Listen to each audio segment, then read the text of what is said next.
একজন কলা বিক্রেতা 5 টাকা পিস দরে কলা বিক্রি করছিল। প্রচুর বিক্রি হচ্ছিল, মানুষ নিচ্ছে আর ছিলে ছিলে খাচ্ছে। এটা দেখে বিক্রেতা ভাবলো, যদি কলাগুলো ছিলে রাখি তাহলে ক্রেতাদের ছিলতে কষ্ট হবে না এবং ছিলে দেওয়ার কারণে দামও বেশি পাবো। তখন সে কিছু কলা ছিলে তার দাম ধার্য করলো 6 টাকা পিস। এখন ক্রেতারা এসে তার কাছে দাম জিজ্ঞাসা করলে সে বলছে এগুলো 5 টাকা আর ছিলাগুলো 6 টাকা। দেখা গেল ক্রেতারা তখন 5 টাকা দরের কলাই নিয়ে যাচ্ছে। সে ভাবলো যখন কম দামি কলা থাকবে না তখন দাম বেশি দিয়ে নিয়ে যাবে।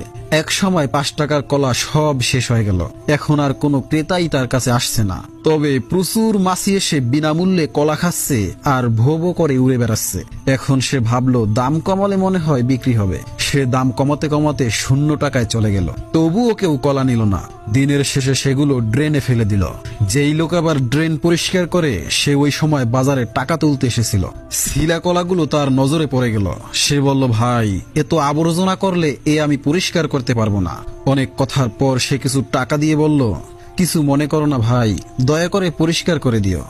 শোনো মেয়েরা, আমি মূলত কোনো কলা বিক্রেতার গল্প শোনাতে আসিনি। বর্তমান যুগের মেয়েদের অবস্থার কথা বলছি। বর্তমান যুগের মেয়েদের অবস্থা ঠিক এই রকম। আগেকার মেয়েরা পর্দা করে চলতো, তাই তাদের টাকা দিয়ে সম্মানের সাথে নিয়ে যেত। এখন এরা কলার মতো খোলা থেকে দাম বাড়ানোর প্রচেষ্টায় আছে। দাম তো বাড়ছেই না, বরং কিছু মাছি জাতীয় জন্তু তাদের উপরে বসে চুষে খেয়ে উড়ে পালাচ্ছে। আর এরা নিজেদের দাম বাড়তে গিয়ে এতটা কমে যাচ্ছে যে এদেরকে লক্ষাধিক টাকা দিয়ে পার করাতে হচ্ছে। নারীর মর্যাদা পর্দায় কমে না, বেপর্দায় কমে। আল্লাহ পাক আমাদের বুঝার তৌফিক দান করুন, আমিন।